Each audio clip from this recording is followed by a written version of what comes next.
Welcome to another edition of the Jerry Acuff Show. Today, I am super excited to have one of my favorite people, and certainly one of my wife's favorite people, Sarah Lynch, as our guest. Sarah is a very important person in our life and in Staunton, Virginia, which is about 30 miles from where we live.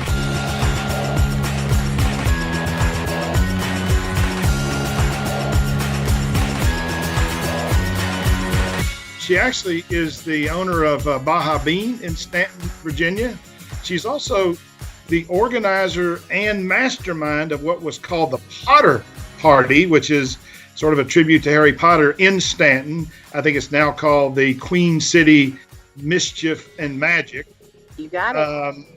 And she, as if she didn't have enough to do, she's also the heart and soul of Staunton Jams, which is a twice a year block party of music, and none of those things can be accomplished without being great at building relationships with people and getting things done.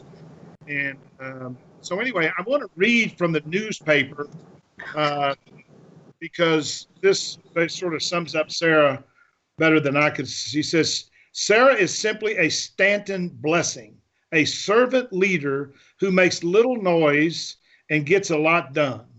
Thank you, Sarah Lynch, for all you do that makes Staunton more than a town of people, but a community of kindred spirits." And that is, whoever wrote that obviously understands the impact that you have. You're just one of the most impressive people that I've met, especially as it relates to getting things done and building relationships. And you are a servant leader. You are someone who believes in giving. So start by telling us a little bit about the Baja Bean Company, which I'm assuming is one of the main reasons why you wound up coming back to Staunton, and then we'll take it from there. Okay. Well, thanks for having me and for that sweet introduction. Baja feels like my firstborn child. I was 23 when we opened it in 1998, and we specialize in California-style Mexican or healthy Mex and craft beer. We were one of the first people in the Shenandoah Valley selling good craft beer. We do a lot of musical events and fundraisers, and I have a crew of about 30 people, I think over half of which have worked for me for 5 to 10 years or longer. I have one guy that's been there for 19 that could do anything they want, but they choose to take care of the people of Staunton on a daily basis in the restaurant. So how'd you end up, Sarah, in the restaurant business at 23? I just sort of happened into it. I was good at it. I was a waitress in high school and college. And when I graduated college, I ended up running both the Baja Bean in Charlottesville and the Greenskeeper, which was owned by my business partner, and it was about a block away. So I was running both bars. You know, I needed very little sleep. We were open till 2, and it was fun. So when he came to Staunton for a restaurant auction to buy a couple pieces of equipment, he ended up putting in a lump sum bid on this space, which is now Baja Staunton, and buying the whole thing and kind of making a few enemies that day of people that were there trying to buy other equipment. And he came back to work that night, which I was always at work, and said, "I need a partner to go to Staunton." And I grew up there, and I really didn't think I wanted to come back, but he's the kind of guy you can't say no to. So I said, yes, I'll do it, and we'll see how it goes. And then I moved to Staunton, and it was the best thing I ever did. Wow. So you grew up around Staunton, didn't you? Right. In Greenville. I went to Riverheads High School, so I grew up in an old stone farmhouse without television or much of any, we didn't have many people we could call. Back then, everything was long distance from where I lived. No neighbors we could see, just out in the boonies. From California, though, my parents moved us from California when I was 8. They sort of had like a life crisis and never wanted to hear a phone ring again and moved to the sticks. Wow. So did you like the restaurant business as you were waiting tables in high school and college? I did. I love to meet people and talk to people and learn their stories. My quirky bubbliness was appreciated as a server or bartender. Um, it did feel really good to do. I just didn't think it was what I was going to do for the rest of my life when I started when I was 14. So now, where did you start? In There Stanton? was a little restaurant in Greenville, which is now it's been plowed over, and there's a truck stop there. And it was the Pink Cadillac Diner. Oh, okay. Yeah, and it was very high volume tourists, people getting off the interstate. And I ran it the first couple summers home from college. The owner just left with her children and went to Canada. So I made the schedules and the deposits and took care of everybody and did the payroll. And then when I went to college, I just learned this at a wedding recently. My business partner called her to get a reference, and she said, if you don't hire her, you're the dumbest person on the planet. Is that right? Yeah, I didn't know that until a month ago. Wow, that's amazing. I know. It's actually great advice for business people. When I was a district manager for 8 years in the pharmaceutical business, I wouldn't hire anybody unless someone told me I was crazy if I didn't. Right. And I hired 20 people in 8 years. And of the 20 people I hired, 19 of the 20 were in the top 50 in the company out of 650 within 2 years. And the only one that wasn't, I fired after 3 weeks. So if you stayed with me longer than a month, you're guaranteed to be in the top 8%. But it's basically using that advice that your partner ultimately got about you. So what are the 2 or 3 aspects, Sarah, of your business that you love most? Well, I know everybody says it, but I mean it. I really love people. That's what wakes me up in the morning, excited. I was speaking to your wife last week about a chance afternoon at the Baja where it was quiet enough that I could sit at a table, and I got to know a man that comes in all the time better. We spent probably 30 minutes talking, and it was great. We both sort of bared portions of our soul to each other about life, and that's really what I love. I love to take care of people and help people and feed people and, make sure everybody's happy or as happy as we can make them. I think the part that helped me reconcile not blowing my degree, but basically not using my degree is the challenge of my work. Every day there's at least one major challenge. If it's a broken sink or a broken employee or what have you, I don't know which hat I'm going to wear any day of my week. And I kind of love that. I used to not always love it. But for the most part, that's what keeps it interesting for me and makes it feel harder than cooking good food and handing it to people, What would you say about how relationships and your ability to build relationships, because you do it effortlessly and quickly, and I think it's because you're such a genuine person, but has that helped your business, or how has it helped your business? It has. And I feel like as much credit as you're giving me, I also have been very fortunate in my 43 years to meet people. I'm surrounded by people that do this. Like when we opened Baja in Stanton, I could not believe how quickly people came out of the woodwork that just wanted my success they wanted to grease the wheels for my success. Stanton is full of people who just want what's best for you, as long as you're coming from the right place. So I feel like my spirit was met by a similar spirit there. I would never have expected it, even though I grew up there. I didn't spend much time downtown, and it is a different place than the surrounding county. It's just, there's this rabid loyalty, I call it all the time, of the people that frequent our downtown, and they shop small and they shop independent, and they are willing to pay extra for better service and better food. So everything that I did, I was supported by doing. Every relationship I forged, every event I planned, and I get thanked. I would do something as simple as have a successful Halloween party at Baja, and for 2 weeks I'd be thanked by people. Thanks for the party. Thanks for the dancing. And I was doing my job, but I don't know how to explain it. It's a very unique place, and what I do is appreciated, and I love that. You can't buy that. But it is interesting, the culture in for what I would have now come to know as downtown Staunton through our relationship with you and with the Stewart Hall School where Ryan goes to school, is very interesting because it does have a sort of down home friendly culture, but it's also intersects with what I think is an unusual level of entrepreneurship. Yes, and a lot of female entrepreneurs. I mean, so many of those downtown businesses are women run and led and owned. Right.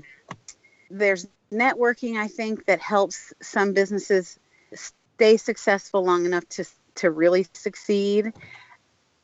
But most of what opens in Staunton and happens in Staunton is a really good idea, and it would be a good idea in New York City, as good an idea in New York City as it is in Staunton. Yeah, I just find it a fascinating place. One of the things that's just, I've written 3 books about how do you build valuable business relationships, and you could have written them probably way better than I did, because you really are one of the most incredible relationship builders I've ever met. Tell the people listening, how did you use your talent as a relationship builder? And I know you take no credit for this. You certainly should take some. You sort of married your relationship building skills and your savvy business leader skills to bring the world of Harry Potter to Staunton, Virginia. And if people have not been to Staunton, Virginia for Harry Potter, if you like Harry Potter, in the fall, when it's September usually, the fourth Friday. It is an unbelievable experience. And so if you're going, get your hotels now or you ain't going. But talk a little bit about how did you, what made you come up with that, and how did you sort of get it started, and how did you marshal the forces? And I know you give an awful lot of credit to other people that were really important in that, but somebody had to push the start switch, and I think it was you. Yeah, I'll take that credit. I fell in love with Harry Potter with my son, who's 13, and I just, as I read the books and watched the movies, thought, God, our town is exactly like Hogsmeade. We have everything. We have a beautiful yellow university on a hill, which could be Beauxbatons, and we have a train, and we have all these adorable little shops and a beautiful streetscape. So when the 8th book was announced as coming out, which it wasn't written by J.K. Rowling, was screenplay written by these 2 men with her approval and input, I contacted our local toy store, which is our retail anchor downtown. They were voted best toy store in the country last year. Oh, wow. Yeah. Puffer Belly's Toys and Books. They're amazing. So I contacted them, and they were sort of I was the big magic person with all this person can be this. I think I had 100 names of places in Potter and the corresponding places that could be those in Staunton. And they said, well, let's see if we can get 10 people to stay open late on that Saturday, which was Harry Potter's birthday and the day the book came out at midnight. So I think I got 28 to 30 the first year, which was 2016. And we had a beautiful map drawn by a local artist and sourced everything locally. And then we expected, I was telling the people that I knocked on the doors of to get signed up to participate that I thought we'd have at least 500 people. We ended up with probably 10 times that. They think about 5,000 people came for a one-day event in our downtown. Wow. And it was magic. Everybody was so nice. We weren't prepared for 5,000 people. So a lot of things ran out, but no one cared or was angry in any way. So all of a sudden, more than twice what we had involved the first year were interested in being involved. So last year we had 70 nonprofits and downtown local for-profit businesses involved in helping to put this thing on. Everybody did their own event. So all I had to do was kind of lay the framework, get the map drawn, rent the porta potty. There was a lot of infrastructure to lay. But But once that was all taken care of, these 70 businesses and nonprofits really filled the festival out. And we ended up with 12 blocks and definitely over 10,000 people. I know on Saturday, the extra trolley I ordered at the last minute moved 7,000 people to and from the downtown. Yeah. And that whole day I was working my tail end off, and I didn't even know. The next morning when I saw Facebook and looked at the picture of the street where it's just densely packed for as far as the eye could see, I actually started crying because I was 40 feet from it and just had no idea that it was that well attended. So do you have plans for it to grow, or? Yeah, I mean, I would be happy if it just stayed where it is. We changed the name to Queen City Mischief and Magic so we could keep it running, because, we'd run into some intellectual property issues with using Potter. And so we're going to have a magic party the fourth Friday of every September. If it continues to grow, I mean, it more than doubled this year. If we find that next year, we will probably grow up the central business corridor between downtown Staunton and the library. So we have a plan for it growing. I think it probably will grow. People are already talking about it. And I just learned this thing Saturday night when I was hanging out downtown for the holiday house tour. There was a 12-passenger van that came from Knoxville, Tennessee for Small Business Saturday because of Harry Potter. They came that weekend. They fell in love with our town, and they moved. They took their small business money to Staunton because of the impression Staunton and made on them the Harry Potter weekend. And that made me really happy and excited because it won't just bring people to us for that crazy busy weekend in September. I think, throughout the whole year, we'll get some residual great effects from the experience people have.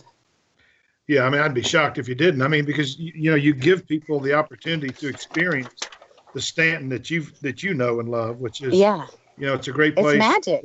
Yeah, it is magic with not only innovative people but very friendly people, Right, and very very helping people. So talk to me about the Staunton Jams, because I mean it's not as big as the Queen City Mischief and Magic, but right. Staunton Jams keeps me from parking downtown. Yeah, we do that. Staunton Jams is Staunton, so it's a block party for Staunton. We do the one in the spring on Mary Baldwin graduation weekend, and parents really love that. They feel like we're sending their child off from our town with a big party. It starts at noon, and it's all local bands. They play for an hour to an hour and a half, depending on what time of day, and they go until 10 or 10:30 at night. And it's free, just like Potter. It's free. Like, we try to keep it family friendly and free. Staunton Parks and Rec comes. They set up. It's on the block in front of Baja, so the first block of West Beverly. We put a big stage on the street, and a local sound guy comes and runs sound, and the bands just come on and off. There's only about 10 minutes of dead airtime in between bands. And on the other end of the street, the Staunton Parks and Rec set up kids activities. They do a farmer's market in the springtime, and then they do a farm in the fall, and they have tractors, and they'll cut potatoes into stencils, and the kids can stencil, make cow balloons, what have you. And we probably get, at the height of Staunton Jams, we probably have 800 people on the street. There's a band called the Findels that have been playing music in Staunton for 35 to 40 years, and they've had some newer members rotate in, but there are two original members.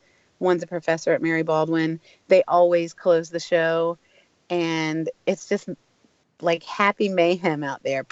People from 4 years old to 84 are dancing in the street. I love that. Have you had any of the Statler brothers there? We haven't. I mean, I'm sure they've attended, but we haven't had them perform. Do you ever see them? I do see him at the bank. I see the one with the deep voice, Harold Reed.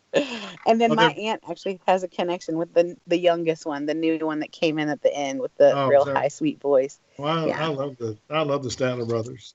Yeah, me too. So when you first came up with this Potter party, how hard was it to get people to buy into your vision? I mean, I know you started thinking 500 people, which Yeah. was way beyond that. But I mean, was it a hard sell, or were you able to use your relationships to get enough people to say it's a go? It wasn't a terribly hard sell. I mean, downtown Stanton is like anywhere else where there are people who who participate and people who don't. But this, like the last one, this woman who doesn't do any of the events, she never stays. She'll lock her doors on Stanton Jams Day. She participated. I didn't even charge her. I was like, just come participate, just do something. The first year, I got a lot of people that said, I'm just not into Potter. But I also got a lot of people who know me and know I don't ask for help often. So if I'm asking for help, it's probably going to be we're going to have a good go of it. And Right. So I had people who said, I'm not into Potter. I'll probably sit it out this year. And then I had people that said, I don't really know anything about Potter, but I'll figure it out. If you think it's going to go, we'll do it. And I think there's more of that second attitude downtown than there's the first, where people are just like, why not? Let's just try it and see what happens. So yeah, it wasn't the second time it was a piece. I mean, we had more people wanting to participate than we had space for people to participate. And next year I've already been contacted by people from everywhere that want to get involved. I mean, do people outside of Stanton want to get involved? Oh yeah. I had a email from two sisters in Georgia that craft, make wands, do shows. Oh, wow. Yeah, and they want to come. This is another crazy thing that happened this year.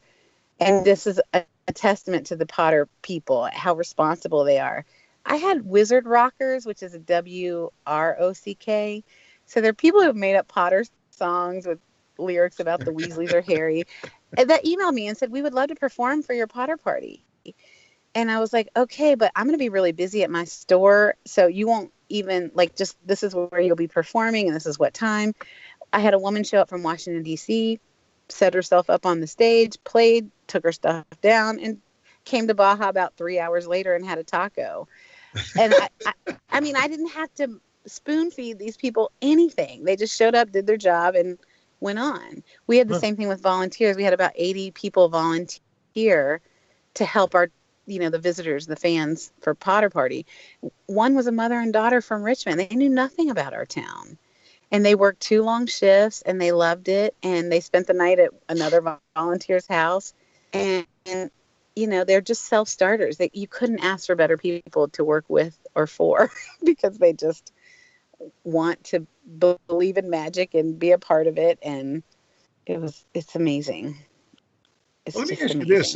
You've had phenomenal success in your business and as a community leader, and I think you're terrific at just getting stuff done. And I think you get things done because you have this magnetic personality. You probably the personification of what I write about in my book called Pure Intent.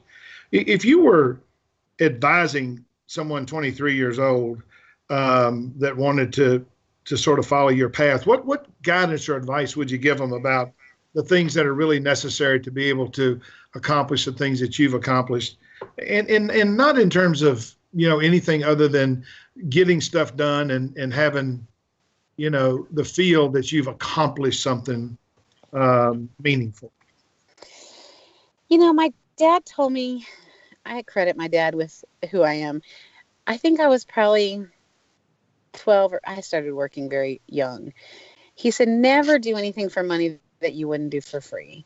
And I think that's really important. And that's sort of at the root of what drives me and what makes things pan out for me. I would never take on a job or a responsibility for any price that I wouldn't do, that I don't really want to do. And I think that young people just have to sit with themselves and figure out what's going to keep you happy, make you happy, and drive you. We both have sons, and I think we tell them similarly. I want my son to be happy. I want for my child be happy. Wake up to do something that makes you happy every day. Do I have days that don't make me happy? Yes. But far and away, my days make me happy. So you just have to kind of look into yourself and figure out what it is that turns you on and makes you happy. Where did you learn to think big? Was your I father a don't big know. thinker? Or? No, not at all. He's a real normal guy. I think that I I don't think of what I do as thinking big. It's just that I start thinking about something and it becomes a bigger animal than it started with. Um, I just because I love to do. I've realized early on, I was driving by then because I remember sitting in my car and going, I love how much I got done today. I love to just make it harder, harder, harder. If I think I'm going to do something and it seems too simple, I'm going to figure out a way to make it a little harder or more challenging. And I think that that's where the big comes from in my life. Just like, oh, I'm okay. I've got this. I can manage this. I'm going to add this other. It's like juggling. I'm going to add this other ball into the pile of balls I'm juggling, because the busier I am, the happier I am, which sounds totally American. Well, I also think there's such a huge element of truth in it. But I do think though that when you envision things like Stanton Jams or the Potter Party, you are thinking big. I mean, because you're thinking bigger than most people, and you're thinking about, you're not thinking about it being big. To me, that's a different connotation. You're not thinking about it being big, but it's a big idea. And I don't know that many people will have the tolerance for risk to sort of put themselves out there, to think that big. And I think it's a huge advantage. I think the other thing that you have in gigantic quantities is creativity. And I think it's that sort of marriage of getting stuff done and creativity and relationship building that creates the genuine, the real, the pure intent Sarah Lynch. Well, thanks, Jerry. When you talk about thinking big, my Potter plans were actually probably twice the size that I managed to make happen. And I mean, it just got to the point. I use this program called Workflowy, Uh-huh. and you can move things around in whole sections and bullet things under. And that thing was a sprawling. I sent it out to my planning group that met with me every month, and they were like, "Oh my gosh, this is a look into your brain and where you go." It's just. And I know your wife is like this. I'm sure you are as well. Like, I sit across from her sometimes, and I'm like, "Oh my gosh, how do you get there from here?" But next year, I plan to do more of the things that I just had to at some point. Kind of, I started a new tab that said Potter 2008, and I started moving stuff down because I also know my limitations, and I was like, okay, yeah, maybe not this year. We're not going to have a buck beak. I wanted to have a big hippogriff, like a tactile sculpture that blind people would love, and yeah, I don't Oh, know. well, I really appreciate you being on the Jerry Acuff show. I'm just fascinated by listening to your story and getting to know more about the real Sarah Lynch. And I leave here with four very important lessons. One is think big, because I do think that if you're going to do big things, if you're going to accomplish great things, probably a good idea to think big and not small. Um, the average person, I think, restrains themselves from their own success because they don't think that there are things that they can accomplish because the things seem big or they seem complex. Uh, Big things are accomplished by people that think big. The second thing is the power of being a servant leader and what you can accomplish by being someone who has a servant mentality, and that is you are the personification of that, as is Mary Ann. Yes. And I think it's why y'all get along so well together. Uh, the other thing is to be a people builder. And you're not just a person who builds relationships. You build people when you're with them. You elevate people because of your genuine interest in them. And when you talked about sitting with that person, in the Baja Bean and talking to him for 30 minutes, I bet my life that person left there feeling taller, bigger than he was before he got there because somebody actually cared about him. Somebody actually listened to him. Somebody actually wanted to get to know him. And I think that's that's a trait that so many people should learn. I mean, I say in my book, if you want people to get interested in you, get interested in them. Stop trying to make people interested in you. Yeah. The last bit of advice I love, it's to listen to your father. So I can get Ryan to listen to this podcast. Maybe I'll have some success. But the advice your dad gave you was so powerful. Never do anything for money that you wouldn't do for free. Yeah. I mean, that's almost the same thing as, if you do it, if it didn't get paid, it's the same thing. I mean, it's what you were meant to do. And so these are fabulous lessons. They are without question the reasons why you, Sarah Lynch, are incredible. And I thank you so much for being on our podcast. And this ends the next edition of the Jerry Acuff Show. Thanks to our guest, Sarah Lynch. Thank you. One of the most dynamic people you'll ever meet. And if you go to Staunton and don't go to the Baja Bean, you are considered underprivileged. So thank you. Have a great week. And always be incredible.